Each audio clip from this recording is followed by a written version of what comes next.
আজকে একটা রিপ্লাই কমেন্টের উত্তর দিতে আসলাম। সব সময় তো আমি কন্টেন্ট তৈরি করি, তো লাইভে আসি। আজকে আমি একটা কমেন্টের উত্তর দিতে এসেছি।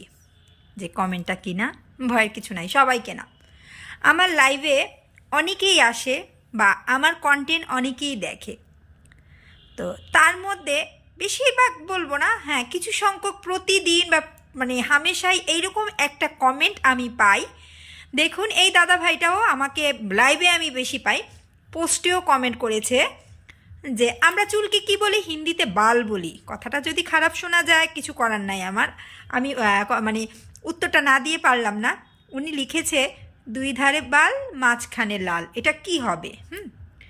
তো এই কোশ্চেনটা আমার কাছে এত এসেছে, এত এসেছে, আমি জানি না এরা এই ধরনের কমেন্ট করে কি আনন্দ পায়, কি মজা পায়, আমার বোধগম্য নাই।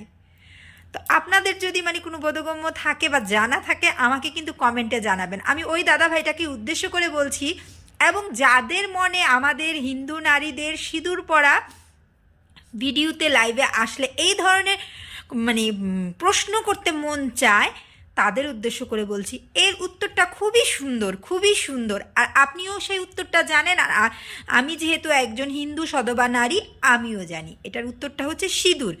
কিন্তু ওই যে ভাষার প্রয়োগটা শুনলে একটু ভালো লাগে না। যেহেতু আমরা বাঙালি, আমরা কোনো কিছু খারাপ বা রেগে গেলে বা বিরক্তি বোধ করলেই কিন্তু এই ভাষাটা উচ্চারণ করি, নাকি? অনেকের কিন্তু এই ভাষাটা কিন্তু একটা কিন্তু দুধবাল, দুধবাল কথায় কথায় এরকম একটা ওই ওই এই ভাষাটা উচ্চারণ করে। কিন্তু বাল শব্দটা কিন্তু খারাপ কিছু না, এটা আমি ভারতবর্ষে বলবো এটা হচ্ছে চুল। আমাদের এখানে কিন্তু চুল বলে। তো আমাদের বাংলাদেশে যারা আছি তাদের কাছে এই শব্দটা বা এই ওয়ার্ডটা খুব খারাপ, মনে করি আমরা খারাপ মিনিং ধরি। তো যারা আমাকে প্রতিনিয়ত এই একটা কমেন্ট করতে খুব ভালোবাসেন, যদি আমার এই ভিডিওটা তাদের কাছে যায়, আশা করি আর নেক্সট টাইম আমার ভিডিওতে এই ধরনের কমেন্ট করবেন না। কেননা আপনি আপনার উত্তর পেয়ে গেছেন।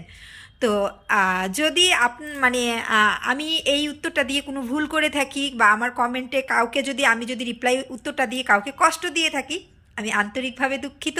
আমি আসলে কাউকে কষ্ট দিয়ে কোনো কথা বলতে চাই না, কিন্তু আমারও না কষ্ট লাগে যে এই ধরনের কমেন্ট করার কোনো মানে আছে?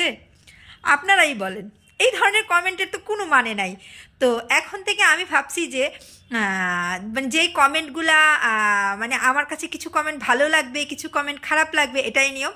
তবে আমি এখন থেকে আপনাদেরকে সুন্দর মতো এইভাবেই কমেন্টের রিপ্লাই দিব। এতে যদি আপনাদের কোনো আপত্তি থাকে আপনারা সেটাও আমাকে কমেন্ট করে জানাবেন যে না দিদি ভাই বা বৌদি ভাই, এইভাবে আমাদেরকে কমেন্টের রিপ্লাই দিও না, ঠিক আছে?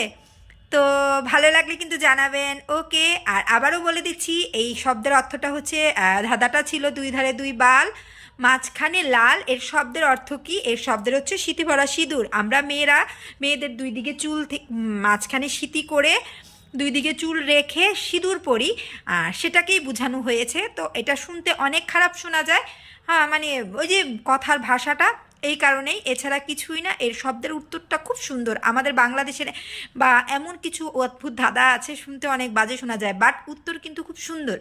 তো সবাই ভালো থাকবেন, আমার ভুল ত্রুটিগুলো ক্ষমা করবেন।